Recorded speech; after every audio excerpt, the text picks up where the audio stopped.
Pada suatu zaman yang tidak bisa ditentukan dengan kalender biasa, di sebuah kerajaan yang terletak di antara dua padang pasir dan tiga masalah global, hiduplah seorang raja bernama Sultan Jalaluddin bin Al-Bingungan. Ia adalah raja yang memiliki mahkota terbesar di seluruh benua, tapi isi kepalanya seringkali lebih kecil dari kucing kampung yang lapar. Kerajaannya sangat maju. Konon katanya mereka sudah punya teknologi kitab terbang, alias scroll-scroll yang bisa dibaca dengan jari. Namun, makin hari, rakyat makin resah. Harga onta naik, pajak tambah aneh, dan suara orang debat makin keras. "Kenapa rakyatku ribut terus?" keluh sang raja sambil mengelus jenggot yang dipelintir ke arah utara. "Yang mulia," kata Perdana Menterinya, Jenderal Baharudin bin Sibuk, "rakyat kini suka menyuarakan pendapatnya tentang semua hal, dari harga kurma sampai teori konspirasi sumur kering. Apa mereka tidak tahu bahwa aku satu-satunya yang boleh bingung di negeri ini?" teriak sang raja. Akhirnya, ia memanggil seseorang yang bisa membantunya. Abu Nawas, si pujangga, filsuf dadakan, pengacau kebijakan, dan penyelamat kerajaan secara tidak sengaja. Ketika Abu Nawas datang ke istana, ia membawa sebuah gulungan besar bertuliskan, "Tralal tralilu tung tung, pajak naik sahur pun bingung." Raja terbelalak. Apakah itu mantra baru untuk membuat rakyat diam? "Bukan, tuanku," jawab Abu Nawas santai. "Itu adalah jeritan nurani rakyat yang tidak tahan melihat pajak kuda dipotong ganda karena dianggap punya dua kaki depan yang mahal." "Tunggu, jadi masalahnya pajak?" Pajak, hantu teknologi, debat publik, hingga pedagang kurma online yang membandrol harga pakai mata uang baru, kripto zaman. Raja menggeleng. "Ini di luar akal sehatku." Memang, karena kita sedang hidup di dunia di mana suara lebih cepat dari pikiran, dan kebijakan lebih banyak dibuat oleh perasaan mayoritas dibanding logika, kata Abu Nawas sambil menyalakan lampu minyak berpola Wi-Fi. "Apa yang bisa naik tanpa sayap?" Saking bingungnya, sang raja pun kembali ke hobi lamanya, membuat teka-teki jebakan. Ia berdiri di tengah pasar, dikelilingi rakyat yang penasaran. "Aku punya teka-teki," teriaknya. "Siapa bisa jawab, akan kubebaskan dari pajak selama 3 minggu." Seluruh pasar menjadi hening.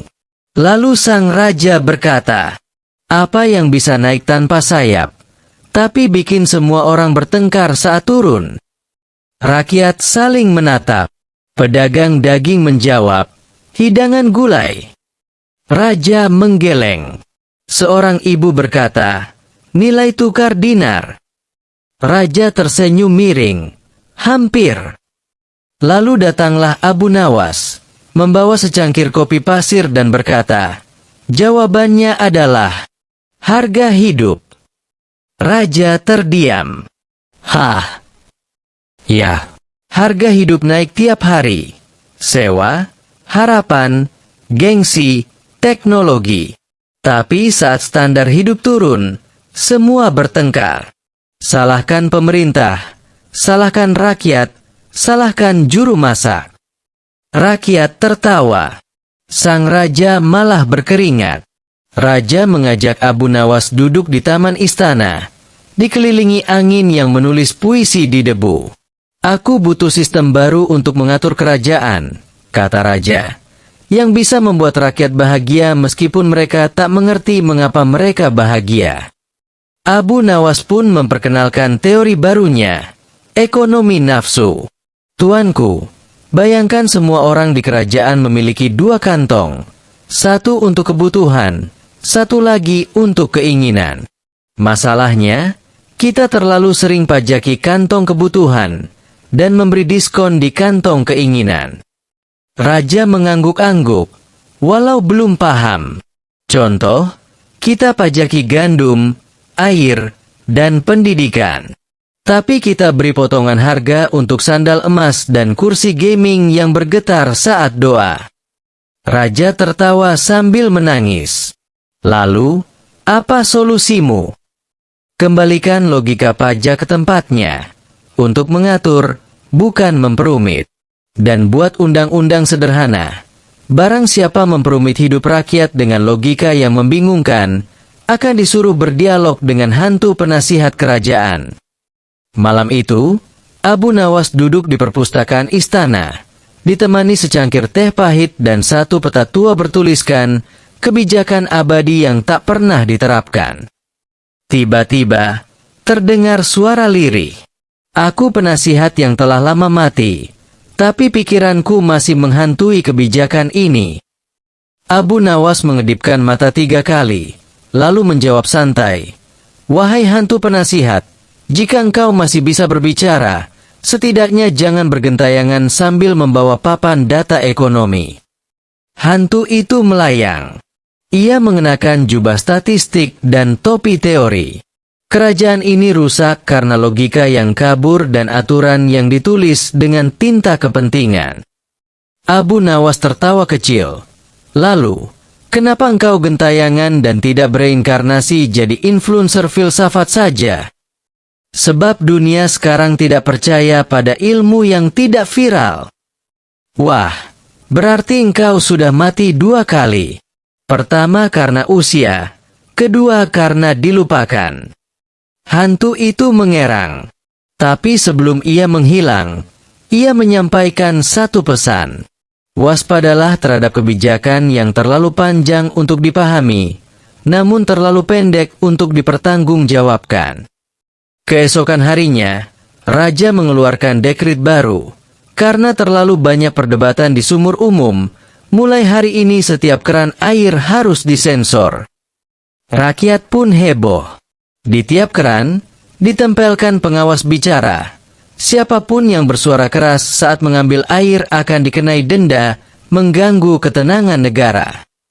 "Wahai tuanku," kata Abu Nawas saat bertemu sang raja, "apakah air sekarang berbahaya karena bisa menulari ide?" "Bukan begitu, Abu. Aku hanya ingin rakyat berhenti ribut di tempat umum. Tuanku, justru air adalah tempat terakhir di mana kejujuran tumpah tanpa sensor. Bila rakyat tidak bisa bicara di sumur, mereka akan bicara di bawah tanah. Dan jika sudah begitu, mereka tak lagi menggali air, melainkan menggali lubang." Raja termenung. Ia mengangguk. "Baiklah," katanya, "mari kita ubah keran jadi tempat debat bebas. Asalkan disediakan teh hangat dan bangku kecil." Di balik gunung yang tidak begitu tinggi tapi penuh gosip politik, tinggal 2 kelompok pemikir. Ormas pemikir lama, yang percaya dunia harus diatur dengan kitab-kitab tebal dan tulisan miring.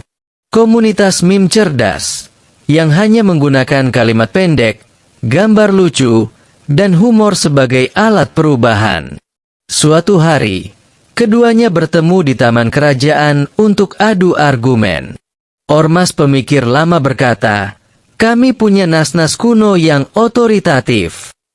Komunitas meme cerdas menjawab, "Kami punya gambar unta terbalik dengan tulisan, 'Negara butuh arah, bukan drama,' dan itu viral." Abu Nawas hadir sebagai moderator. Ia berkata, "Wahai 2 kelompok pikiran, kalian ibarat 2 tangan. Satu menggenggam masa lalu, satu menunjuk masa depan. Tapi jika terus saling memukul, kepala rakyat akan pusing." Mereka pun tertawa, dan sepakat untuk membuat buku saku bergambar yang berisi ajaran lama namun dengan gaya lucu. Judulnya, "Teralal Teralilu, Panduan Bijak Bagi Yang Mudah Baper." Sang raja kembali membuat teka-teki.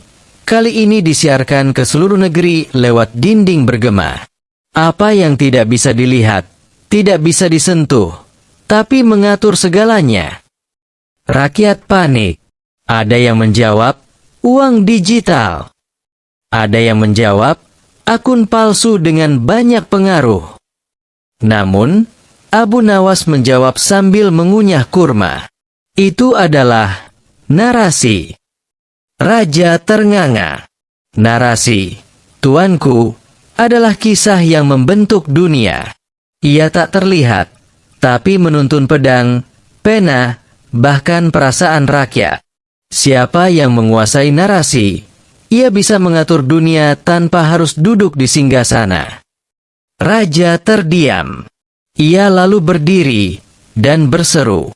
Mulai hari ini, Abu Nawas menjadi penasihat narasi resmi kerajaan.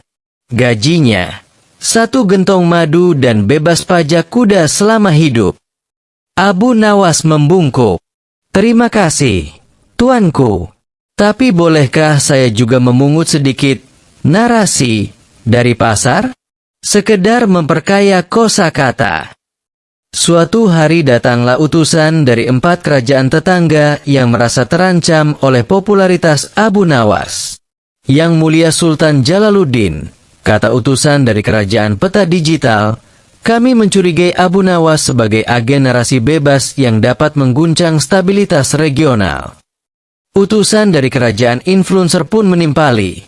Di tempat kami, 1 meme Abu Nawas bisa menggugurkan 3 undang-undang dan 2 rencana kawin pejabat. Sang raja mulai goyah. Tunggu, jadi kalian ingin aku menyingkirkan Abu Nawas? Iya, jawab mereka serempak. Atau kami akan menerapkan blokade kebodohan. Siapapun yang mendukung narasi cerdas akan diisolasi dari obrolan publik. Namun saat itu, muncul Abu Nawas dari balik pintu, mengenakan jubah transparan bertuliskan, narasi tidak bisa dibunuh. Ia berkata, wahai para utusan, jangan kira rakyat tidak bisa membedakan antara pemikiran dan propaganda. Kalian bisa blokade jaringan, tapi tidak bisa membendung akal. Lalu ia menunjuk ke atas, ke langit, di mana seekor burung menulis kata logika dengan formasi terbangnya. Lihatlah burung itu. Tak ada kerajaan yang bisa sensor langit. Raja terpukau. Ia pun mengusir para utusan dan berkata, kembali saja ke negerimu dan buat konten edukasi. Lembaga pengatur kebahagiaan dan rakyat yang bingung mau bahagia dari mana. Setelah peristiwa itu, Raja mendapat ide, membentuk Lembaga Pengatur Kebahagiaan Rakyat, LPKR, dipimpin oleh orang-orang serius yang tidak pernah tertawa. Mereka membuat aturan baru. Tertawa harus sesuai waktu yang ditentukan, Senin dan Kamis sore. Bersedih harus dilaporkan ke posko resmi dengan form surat. Meme harus disaring sesuai kategori. Senyum lembut, senyum terkontrol, dan senyum syariah. Abu Nawas hanya menggeleng. Tuanku, kebahagiaan bukan soal sistem. Itu soal makna. Tapi kami ingin mengukur dan menstandarkan kebahagiaan, kata kepala LPKR. Kalau begitu, silakan ukur angin dan timbang awan, karena kebahagiaan seringkali hadir saat kita tidak sedang mencarinya.